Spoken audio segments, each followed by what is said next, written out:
সোমবার এক অনুষ্ঠানের মধ্য দিয়ে এবছর মাধ্যমিক এবং উচ্চ মাধ্যমিক পরীক্ষায় উত্তীর্ণ কৃতী ছাত্রছাত্রীদের সংবর্ধনা প্রদান করল বিজেপি দলের কৈলাসহর মণ্ডল যুব মোর্চা কমিটি। এদিনের এই অনুষ্ঠানে উপস্থিত ছিলেন পাবিয়াছড়া কেন্দ্রের বিধায়ক ভগবান চন্দ্র দাস।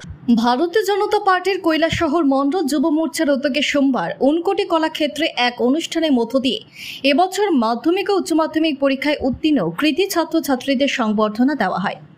এই কর্মসূচিতে উপস্থিত ছিলেন পাবিয়াছড়া বিধানসভা কেন্দ্রের বিধায়ক ভগবান চন্দ্র দাস, কৈলাসহর পুর পরিষদের চেয়ারপারসন চপলা রানী দেবরায়, ভাইস চেয়ারপারসন নীতিশ দে, ঊনকোটি জেলার যুব মোর্চা সভাপতি অরূপ ধর, কৈলাসহর মণ্ডল সভাপতি পিন্টু ভৌমিক, বিশিষ্ট সমাজসেবী বিলকিস জাহান প্রমুখ।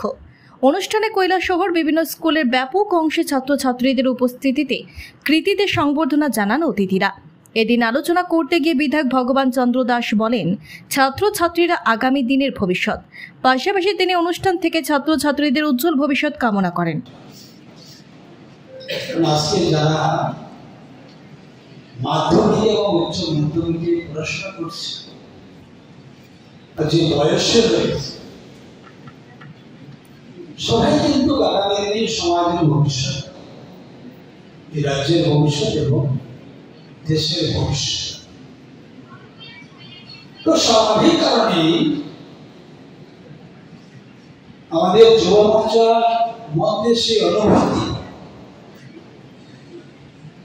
রয়েছে যে তাদেরকে একটু সংগঠিত করা উচিত।